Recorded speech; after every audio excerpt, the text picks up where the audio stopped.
My husband left me for my sister, not knowing I was the one who paid for her college, her car, and our wedding. At our anniversary dinner, she toasted to true love. He said, and real passion. I looked them dead in the eyes and whispered, hope passion pays the mortgage because I'm cutting you off. Their forks clattered as the waiter handed them the bill I secretly reassigned. My name's Maureen, and for most of my adult life, I played the role of the dependable one. The fixer. The quiet backbone of the family. I worked hard, nonprofit admin in Raleigh, pushing papers and managing chaos in a shoestring office that served at-risk families. It wasn't glamorous, but I was proud of it. The kind of work that lets you sleep at night. I carried that same mindset into my personal life. Do what's right. Help where you can. Be there. And that's what I did for my husband, Bennett, and for my younger sister, Piper. When our parents passed suddenly, car accident, icy road, I was 28 and Piper was barely 18. Still in college, confused, heartbroken. I didn't hesitate. I covered her tuition. Moved her into an off-campus apartment. Bought her a reliable used car so she wouldn't have to miss class when she picked up extra shifts. Every major decision she made after that, I was part of. Every setback, every heartbreak, every rent check that came up short, I handled it. I loved her. I raised her in many ways, though I never saw it like that. I was her sister. That's what family does. Bennett came into the picture a few years after all that. I met him at a fundraiser event. He was charming in a folksy, down-to-earth way. Ran the used car lot his uncle left behind. Wore worn boots and a genuine smile. He made me feel noticed. Like I wasn't just someone's emergency contact or backup plan. We didn't have fireworks, but we had comfort. Reliability. I thought that meant something. We got married in the spring, modest ceremony, a backyard tent, strings of white lights. Piper stood beside me as my maid of honor. She cried when I walked down the aisle, said I deserved everything good. I believed her. In the early years, things were good. Not perfect, but solid. Bennett and I had our routines, Sunday grocery runs, takeout, and crime dramas on Friday nights. We weren't flashy, but we laughed often. He'd rub my feet when I worked late. I'd bring him lunch at the dealership. We built something steady. And Piper? She kept close. She visited every weekend, sometimes during the week. She'd flop onto our couch and scroll through her phone, talking about her dating disasters, work stress, dreams of someday launching her own skincare line. I cheered her on. Lent her more money than I'll ever admit. Covered her car insurance longer than I should have. Bought her a new laptop when hers died, no questions asked. She called me her rock. Her second mom. She said I was the only one who'd ever really shown up for her. So when things began to shift, I didn't catch it right away. It started subtly. Bennett would linger a bit too long in the kitchen if Piper was there. I noticed them laughing together at jokes I wasn't part of. Sometimes, I'd walk into a room and feel the air change, like I'd interrupted something, though I didn't know what. One evening, I came home from a late meeting and found them on the porch, drinking wine. Just the two of them, sharing a blanket. They jumped up like teenagers caught sneaking out. I laughed it off, because that's what I always did.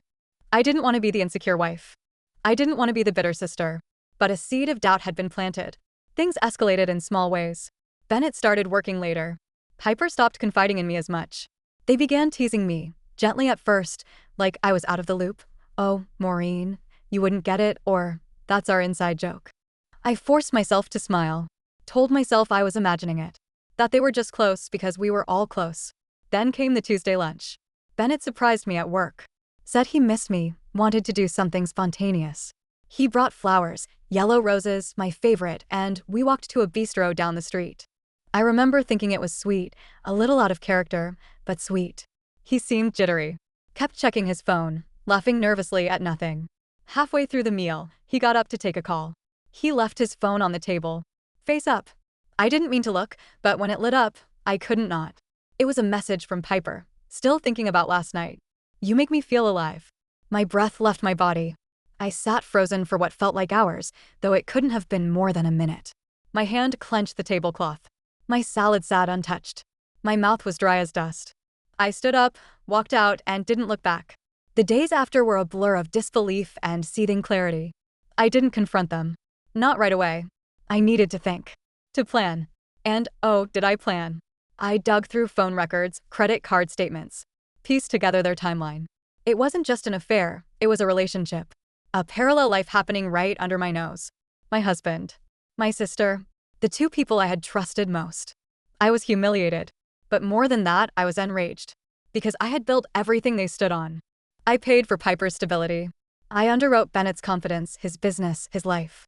I had poured myself out to keep them steady, and they had turned me into the punchline of their secret joke. Our anniversary was approaching. 10 years. A decade of sacrifices and shared bills and quiet compromise. They assumed I didn't know. Acted like everything was normal. So I let them believe that. I made the reservation at Elm Street Bistro, the same place we'd gone for our first anniversary. Private room. Special wine. A printed menu with our names. Piper wore red. Bennett had on the blue tie I gave him years ago. They smiled. They flirted.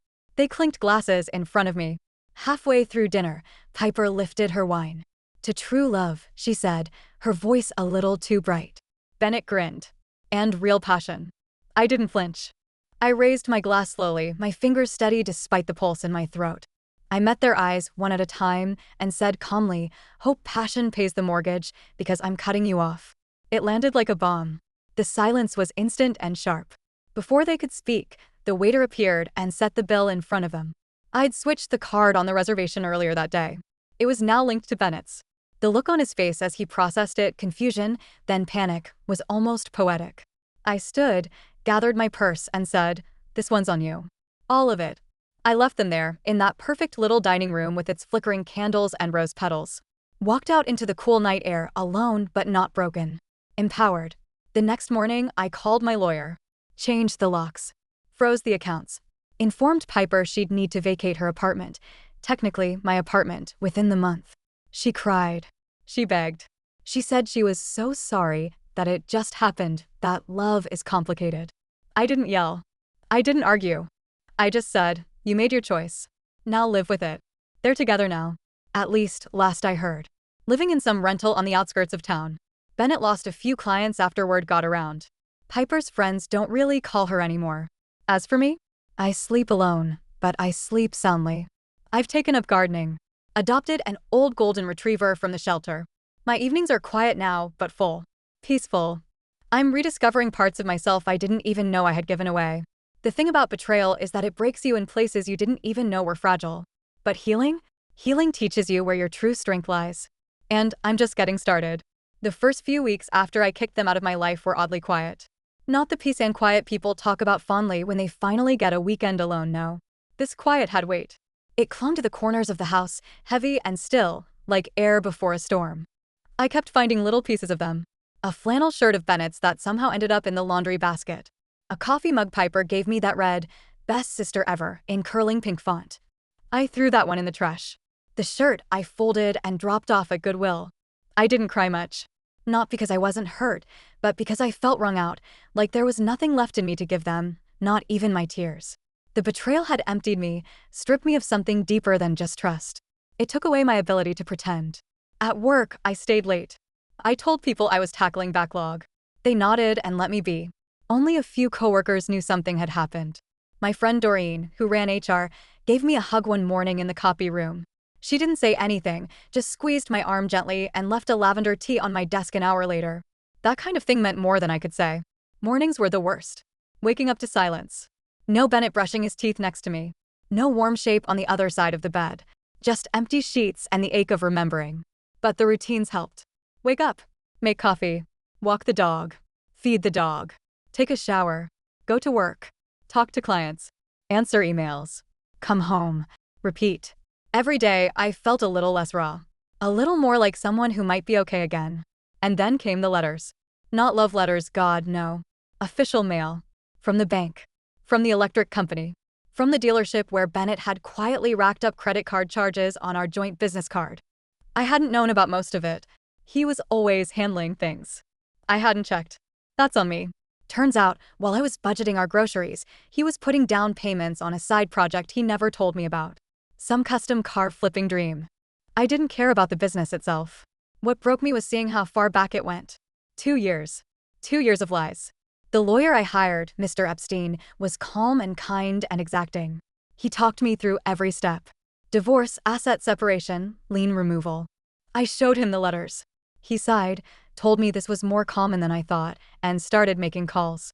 Through it all, I kept asking myself, how did I not see it? The answer was simple. I didn't want to.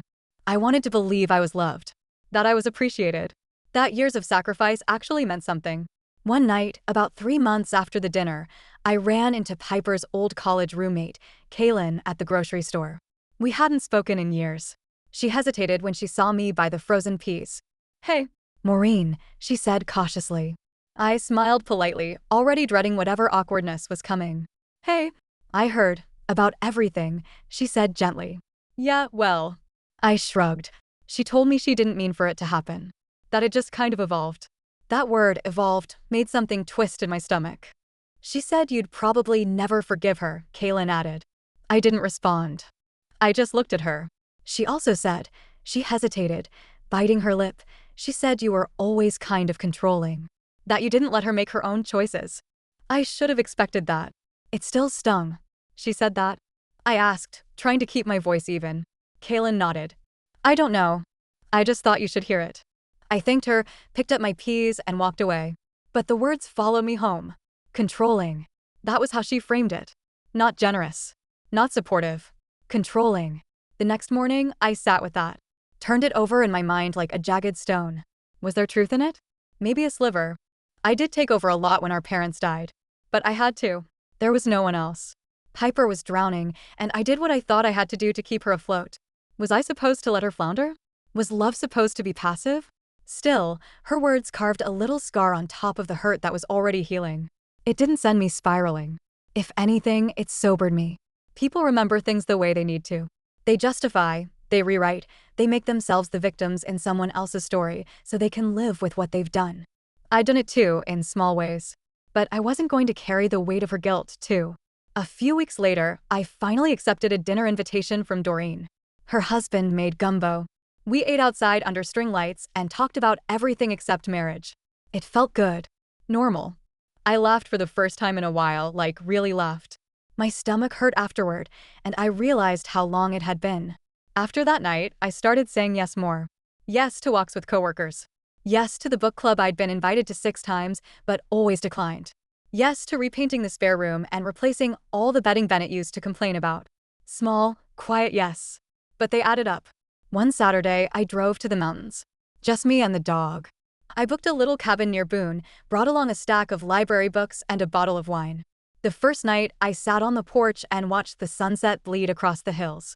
The dog snored beside me. And I thought, I'm okay. Not healed. Not whole. But okay. That trip didn't change everything. There were still hard days. There were mornings I reached for my phone out of habit, expecting a good morning text that would never come. There were nights I heard a noise and instinctively thought, oh, Bennett's home. And then remembered, no, he's not. He's not coming back. Neither is she. But for once, that realization didn't hollow me out. It grounded me. Autumn rolled in quieter than usual. The air smelled like wet leaves and chimney smoke, and the neighborhood kids had swapped their bikes for Halloween costumes. I found myself watching them from the porch some evenings, wrapped in a blanket, sipping tea out of the same old mug that used to feel like home and now felt like just another object. The hardest part about being alone isn't the loneliness itself, it's the space that silence gives to your thoughts. Thoughts that used to get drowned out in the noise of other people's needs, other people's drama. Now they came through loud and clear. Things I'd ignored for years. Like how much of myself I'd put into other people's lives, and how little of that had been reciprocated. Not just with Bennett and Piper, though that hurt the most, but in general. Friends, colleagues, even my parents, in their own way. I'd always been the one people leaned on, the one who figured it out, smoothed things over, absorbed the damage. Now, no one was leaning. The weight was gone, but I still stood there with hunched shoulders. I started journaling. Nothing poetic. Just raw, honest scribbles late at night. Sometimes I'd reread the entries and not even recognize the voice in them. Sometimes I did, and that scared me more. On a Tuesday in early November, I met my new neighbor. His name was Wallace, but everyone called him Wally. He was in his 60s, wore those plaid flannel shirts that always looked freshly washed, and walked with a slight limp from a motorcycle accident he said happened back when gas was under $1. He had a chocolate lab named Ginger who immediately took to my dog, Moxie, like they'd known each other in a past life. Wally wasn't nosy. That's what I appreciated first. He never asked about Bennett or why I was always alone now. He'd just wave when he saw me and let the dogs run around his yard when I was too tired for a walk. One afternoon, while the dogs wrestled in a pile of leaves, he sat beside me on my front step and said, "You ever notice how some people come into your life just to teach you what kind of people you don't want around?" I didn't say anything, just looked at him. He smiled, not expecting a reply. Hard lessons, but they stick. It wasn't much of a conversation, but it hit me harder than I expected. Because that's what it was. A lesson, not a punishment. Not some grand cosmic payback for past mistakes. Just a lesson. Ugly, painful, and necessary. After that, Wally and I became porch friends. He brought over leftover soup. I gave him some of my banana bread. We'd sit in silence sometimes, just watching the street. He didn't fill the hole Bennett left. He didn't try to. And that made him easy to be around. Around the same time, Piper sent a letter. A real one. In her handwriting. I didn't recognize it at first. She'd always printed like a teenager, heart-shaped dots over her eyes. It came in a soft blue envelope with my name written in tight, shaky script. I held onto it for 3 days before I opened it. It wasn't long. Just a page. She apologized. Sort of. Said she was sorry for how things happened, that she never intended to hurt me. That she missed me. That she hoped someday I could see that what happened between her and Bennett wasn't about taking something from me, but about finding something they didn't expect. She said she knew she didn't deserve forgiveness, but she wanted me to know that she was trying to be better. I didn't write back. Not because I was angry, I wasn't sure I was anymore, but because I didn't know what to say. Her words felt like a bruise being pressed. Tender, not fatal. I folded the letter and put it in the back of my nightstand drawer. Some nights, I'd pull it out, read it, and feel complicated. There wasn't a single emotion that covered it. I missed her in a strange, abstract way. Missed who she'd been to me. But I didn't want her back in my life. At least not yet. Maybe not ever. And Bennett? I didn't think about him as much. Not in that longing, aching way. He became more of a background character in the story of my life. A cautionary tale. I found myself growing into someone I hadn't been in years. Someone lighter. Not happier, necessarily, but clearer. I changed my hair, not drastically, just a bit shorter. Clean slate. I started wearing clothes that made me feel like myself again, not the version of me that had fit into a life built around someone else's needs. I went to the art museum alone one Saturday and spent 2 hours staring at a painting of a woman standing at the edge of a forest. She had this look on her face, tired, maybe, but focused. Like she was about to take a step forward, even if she didn't know where it would lead. I bought a print of it at the gift shop. Hung it over my desk. That image stuck with me. Still does. I wasn't ready for a new relationship. I didn't even want one. But I was starting to feel curious. Curious about who I could be when I wasn't someone's wife, or someone's sister, or someone's savior. Just me. Maureen. Winter came, and with it, a sharper version of myself. There was a steadiness in my chest that hadn't been there before, like the emotional ground beneath me had finally settled. But that didn't mean I was done. There was still one piece left to deal with, the unfinished business of consequences. Bennett and Piper were living together now. I hadn't seen them in person, but the updates found their way to me. It's a small town, after all. Word gets around, especially when someone's ex-husband and estranged sister move in together, and pretend it's not the most awkward, scandalous thing in a 50-mile radius. They weren't thriving. That much was obvious. Bennett's business had taken a hit. Turns out word of mouth works both ways. A few longtime customers had walked away quietly, and one of his mechanics had left for a competitor. The shop was still open, but the shine had worn off. Piper, from what I gathered, had bounced between 2 jobs since the fallout. First was a boutique that let her go after she missed too many shifts. Then a receptionist gig at a med spa, where her customer service charm lasted just long enough to wear out her welcome. It wasn't total collapse, but it was pressure. And pressure, I'd learned, reveals people. One chilly Thursday afternoon, I got a call from a former colleague at the nonprofit. He was starting a new community program, workforce training for young adults, and wanted my input. I agreed to meet him for coffee. We ended up talking for 2 hours. Toward the end, he asked if I'd ever consider coming on board as a program director. It would have been a big step up. More money, more responsibility, a chance to shape something from the ground up. And it would mean leaving my current job, the place I'd spent a decade building, managing, and holding together during crises, including my own. I took a week to think it over. I walked the dog. I made lists. I stood in the spare room with the new paint and realized I didn't owe anyone familiarity anymore. So I said yes. 2 months later, I handed in my notice. There were hugs. Some tears. A little gossip, I'm sure. But mostly, there was support. People had watched me walk through the storm and were ready to see me step into something new. That same week, my accountant sent me an interesting email. He'd done a deep audit of the financial tangle Bennett and I had left behind. In the process, he discovered a quiet little sum of money, investment earnings I'd forgotten about. A modest inheritance from my grandmother that I'd rolled into a low-risk fund years ago and never really tracked. It had grown. Quite a bit. It wasn't mansion money. But it was enough. Enough to make something happen. And that's when the idea formed. Not vengeance. Not cruelty. Just balance. Justice, maybe. See, Piper's apartment, the one I'd let her move into years ago, and technically still owned, had been sublet illegally after she moved in with Bennett. A young couple had taken over the lease under the table. I found out through a maintenance request. I had every legal right to terminate the arrangement and reclaim the property. So I did. I gave the couple 60 days to vacate. Then I spent the next month renovating it. Nothing flashy, just clean paint, new fixtures, polished hardwood. Then I listed it as a short-term rental.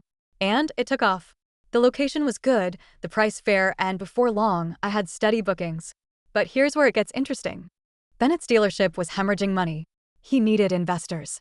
I knew this because a mutual friend, well, more of an acquaintance now, forwarded me an email pitch Bennett had sent to a few people in town. He was trying to sell a minority share in the business to keep it afloat. The friend said, "You didn't hear it from me." So I made a few quiet calls. Nothing aggressive. Just casual questions to people who might have been tempted to help him out. I didn't slander him. I didn't even bring up the affair. I simply asked things like, "Have you seen the latest customer reviews?" Or, "Did you know he's taken out 3 lines of credit in the past year?" They backed off. One by one. Eventually, Bennett had to sell one of his service trucks just to keep the lights on. Piper posted a vague complaint on social media about people being jealous of love and sabotaging happiness. It got 5 likes and one awkward comment that said, "Wait, what happened?" Meanwhile, I launched a small side project. A newsletter. Just for women in town who were navigating major transitions, divorce, retirement, career change. I called it Second Wind. At first, it was just a few stories, some resources, quotes that weren't cheesy. But it grew. People shared it. Local businesses asked to be featured. A therapist reached out and offered to do a Q&A. One day, I ran into Wally at the co-op. He was buying almond milk, of all things. We laughed about that for 10 minutes. As we walked out, he said, "You're starting to glow again, you know that?" I shook my head, smiling. Maybe. A little. But he was right. I could feel it. The final touch, the quiet cherry on top, came 6 months after I'd received Piper's letter. I wrote back. Just 1 page. I told her I'd received her note. That I hoped she was figuring things out. That I didn't hate her, but I didn't trust her either. I told her I'd moved on. That I was rebuilding and not to reach out again. Not out of anger, but because I deserved peace. And I hoped, one day, she would, too. I didn't sign it, love. Just Maureen. I mailed it. Then I poured a glass of wine and watched the sun drop behind the tree line in my backyard. That night, I slept deeply. And in the morning, I woke up not thinking about either of them. Not once. Not even a flicker. Which, in the end, was the most satisfying thing of all.